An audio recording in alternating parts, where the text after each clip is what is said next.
रुकिए, अगर आप भी क्लास 10 के छात्र हैं तो यह वीडियो आपके लिए बहुत ही इंपॉर्टेंट है, क्योंकि इस वीडियो में हम लोग क्लास 10 का हिंदी का जो चैप्टर 1 है दही वाली मगम्मा, इसका मोस्ट वायरल सब्जेक्टिव क्वेश्चन लेकर आ गए हैं, जो कि बाबू वर्णिका भाग 2 का जो पहला चैप्टर दही वाली मगम्मा है, इसके जितने भी सब्जेक्टिव क्वेश्चन हैं जो कि आपके एग्जाम में पूछे गए हैं और पूछने वाले हैं, सब इस क्लास में करवाने वाले हैं। तो इस वीडियो को लास्ट तक जरूर देख लीजिएगा। चलिए तो देखते हैं पहला क्वेश्चन क्या कह रहा है।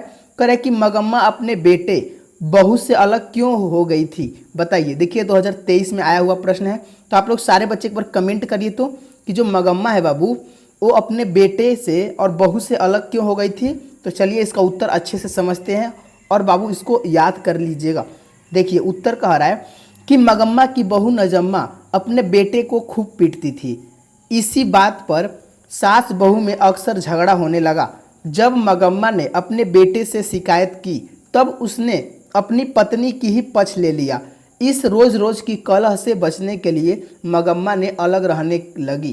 क्या है, क्यों अलग रहने लगी थी बाबू? तो जो मगम्मा की बहू नजम्मा थी वो अपने बेटे को खूब पीटती थी, तो इसी बात पर सास जो है वो बहू से अक्सर झगड़ा करती है कि क्यों मगम्मा क्यों अपने बेटे को पीटती हो। और वो जो मगम्मा है वो अपने बेटे से भी शिकायत करती है और उसका बेटा जो है वो अपने ही पत्नी का पक्ष ले लेता है। तो इस रोज के कलह से बचने के लिए मगम्मा जो है वो अलग हो जाती है। इसको आप लोग अच्छे से याद कर लेंगे बाबू, ये 2027 में आपके पेपर में जरूर आएगा क्वेश्चन, इसीलिए इसको रट जाइएगा। चलिए दूसरा क्वेश्चन देखिए, और जो भी बच्चे इसका पीडीएफ लेना चाहते हैं इस नंबर पर आप लोग मैसेज कर सकते हैं। मेरा ही नंबर है 9153852307। और भी चैप्टर का सब्जेक्टिव और ऑब्जेक्टिव चाहिए तो अभी वीडियो को लाइक जरूर कर लेंगे और देखिए चैनल को सब्सक्राइब करके बेल आइकन दबा देंगे, क्योंकि जितने भी आपके इंपॉर्टेंट क्वेश्चन हैं, जो आपके पहले पूछे हुए प्रश्न हैं और जो आने वाले प्रश्न हैं, सब क्वेश्चन हम करवा देंगे। तो देखिए दूसरा क्वेश्चन क्या कह रहा है। कह रहा है कि बहू ने सास को मनाने के लिए कौन सा तरीका अपनाया था। 2020 में यह क्वेश्चन आया हुआ और भी 2025 या 2024 में आया हुआ क्वेश्चन यह है, इसको ध्यान रखेंगे। तो बहू ने सास को मनाने के लिए कौन सा तरीका अपनाया था। तो देखिए जो बहू को जब लगा कि जुआड़ी रगम्पा उसकी सास के पैसे पर बुरी नज़र रख रहा है तो उसने विवाद खत्म करने का फैसला किया। उसने अपने पोते की दादी जो मगम्मा के पास भेज दिया। पोते के प्रति मगम्मा का प्रेम देखकर बहू ने सही समय पर देखकर अपनी गलती मानी और उनसे समझौता कर लिया।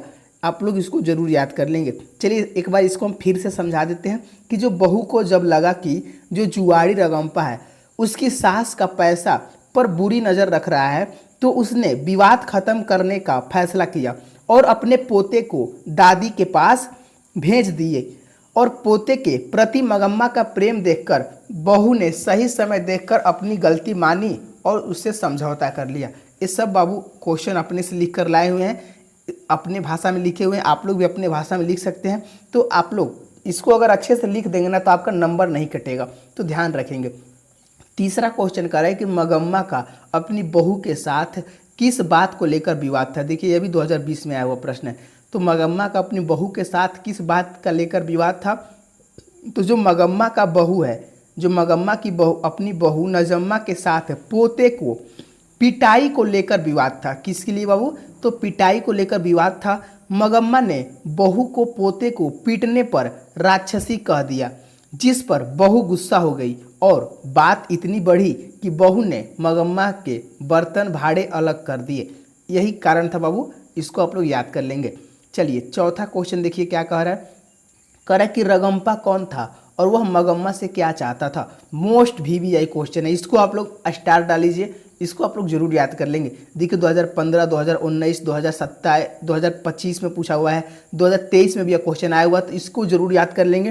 तो रगम्पा कौन था और वह मगम्मा से क्या चाहता था बाबू? तो याद रखेंगे, रगम्पा उसी गांव का एक शराबी और जुआड़ी व्यक्ति था। क्या था? तो शराबी और जुआड़ी था। वह मगम्मा से कर्ज लेना चाहता था। वह सास बहू के झगड़े का फायदा उठाना चाहता था, क्योंकि वह जानता था कि मगम्मा के पास जमा पूंजी है, यानी मगम्मा के पास बहुत पैसा है। वही जो पैसा वह कर्ज लेना चाहता था, यही है बाबू रगम्पा की कहानी। आप लोग इसको याद कर लेंगे कि रगम्पा कौन था। तो रगम्पा उसी गांव का रहने वाला एक शराबी और जुआड़ी व्यक्ति था, और वो मगम्मा से क्या चाहता था, तो वह मगम्मा से कर्ज लेना चाहता था। इसको आप लोग अच्छे से याद कर लेंगे। चलिए नेक्स्ट क्वेश्चन देखते हैं। 5वां क्वेश्चन कह रहा है कि दही वाली मगम्मा कहानी का कथावाचक कौन है, उसका परिचय दीजिए। देखिए अभी क्वेश्चन आपके पेपर में आया हुआ है। तो दही वाली मगम्मा कहानी के कथावाचक कौन है, तो याद रखिएगा इस कहानी के यानी दही वाली मगम्मा कहानी के कथावाचक श्रीनिवास जी हैं। कौन है बाबू, तो श्रीनिवास जी हैं। इनका वास्तविक नाम मस्ती वेंकट अय्यर है।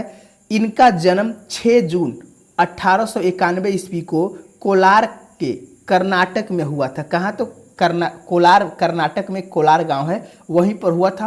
वे कन्नड़ साहित्य के प्रतिष्ठित रचनाकार हैं, जिन्हें ज्ञानपीठ पुरस्कार भी प्राप्त हो चुका है। आप लोग इतना अगर लिख दीजिएगा ना तो आपका कोई नंबर कोई भी टीचर काटेगा नहीं। आप एकदम इसको याद कर लेंगे, और हो सके तो इसका नोट्स भी बना लीजिएगा, आपको बहुत फ़ायदा होने वाला है एग्जाम टाइम में। नहीं तो इसका हम PDF तो आपको दे ही देंगे। चलिए आप लोग ग्रुप जरूर ज्वाइन कर लेंगे। चलिए 6वां क्वेश्चन कर रहा है कि मगम्मा का चरित्र चित्रण कीजिए, बताइए। तो मगम्मा इस कहानी का मुख्य पात्र है। क्या है, तो मगम्मा जो है दही वाली मगम्मा कहानी का मुख्य पात्र है। वह एक स्वावलंबी महिला है जो दही बेचकर जीवन यापन करती है और पैसे बचाती है। वह भोली, सहृदय वाली और अपने पोते से बहुत प्रेम करने वाली है। जुआड़ी रगम्पा के प्रयास के बावजूद भी वह अपने अस्तित्व और कर्मनिष्ठा को बनाए रखती है। वह भारतीय नारीत्व का प्रतिनिधित्व करती है। यही है बाबू मगम्मा का चरित्र चित्र वर्णन। इसको आप लोग अच्छे से याद कर लेंगे। ये जितने भी क्वेश्चन है सब इंपॉर्टेंट है। और देखिए बाबू अभी तक आप लोग वीडियो को अगर लाइक नहीं किए तो ज़रूर लाइक कर लेंगे, क्योंकि अब ये सब क्वेश्चन बनाने में बहुत टाइम लगता है, बहुत मेहनत लगती है। आप लोगों को एक एक क्वेश्चन को खोज कर कौन क्वेश्चन बैंक से आया हुआ है सब हम लोग बनाते हैं, तब आपके पास यह क्वेश्चन दिखता है। और ये सब इंपॉर्टेंट क्वेश्चन है, और चैनल को जरूर सब्सक्राइब कर लेंगे। इसके बाद हम लोग चैप्टर 2 का सब्जेक्टिव देखेंगे। ऑब्जेक्टिव तो करवा ही दिए हैं आप लोगों को, आप लोग जरूर ऑब्जेक्टिव देख लीजिएगा। चलिए 7वां क्वेश्चन कह रहा है कि रगम्पा कौन था, बताइए। देखिए ये भी इंपॉर्टेंट है कि रगम्पा उसी गांव का एक सैनिक नहीं, यहाँ पर शराबी हो जाएगा, अच्छा शौकीन है। तो रगम्पा उसी गांव का एक शौकीन तबीयत वाला जुआड़ी था जो शराब भी पीता था। क्या था, तो रगम्पा लिखिएगा अपने भाषा में भी कि रगम्पा उसी गांव का रहने वाला एक जुआड़ी और शराबी व्यक्ति था। इतना भी लिख दीजिएगा, नंबर मिल जाएगा। चलिए नेक्स्ट क्वेश्चन देखते हैं। 8वां क्वेश्चन कह रहा है, 8वां प्रश्न कि मगम्मा ने अपना धर्म नहीं छोड़ा, कैसे, बताइए।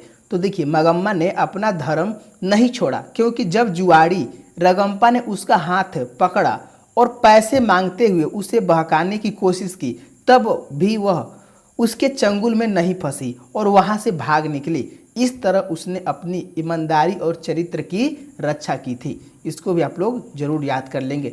चलिए 9 क्वेश्चन है और यह लास्ट क्वेश्चन है, यह भी इम्पोर्टेंट है। कह रहा है कि मगम्मा की बहू ने विवाद निपटाने में पहल क्यों की थी, बताइए। तो देखिए जो मगम्मा की बहू ने विवाद निपटाने में पहल इसलिए की क्योंकि उसे डर था कि कहीं मगम्मा के पास जमा पैसा कोई दूसरा न ले ले। खासकर रगम्पा बहू ने सोचा कि सास का पैसा परिवार में ही रहना चाहिए, इसीलिए उसने चतुराई से समझौता कर लिया। यही था बाबू कहानी पूरी दही वाली मगम्मा का सब्जेक्टिव क्वेश्चन। अगर आप लोग इसको अच्छे से याद कर लेंगे तो इसमें से 1 या 2 प्रश्न आपके एग्जाम में आने वाले हैं, तो इसको जरूर याद कर लेंगे। उम्मीद करते हैं कि आपको यह क्वेश्चन बहुत अच्छे से समझ में आया होगा। अगर बाबू नहीं समझ में आया तो एक बार कमेंट में जरूर लिख दीजिएगा, हम इस पर और भी वीडियो बनाकर अच्छे से और क्वेश्चन लाकर समझाएंगे। तो धन्यवाद दोस्तों, मिलते हैं अगले वीडियो में, और अपने दोस्तों को जरूर शेयर करिएगा। और देखिए बाबू ग्रुप को जरूर ज्वाइन कर लीजिए, इससे आपको बहुत फायदा होने वाला है। आपको सब्जेक्टिव ऑब्जेक्टिव की पूरा PDF आपको मिलेगा। तो धन्यवाद दोस्तों, जय हिंद दोस्तों।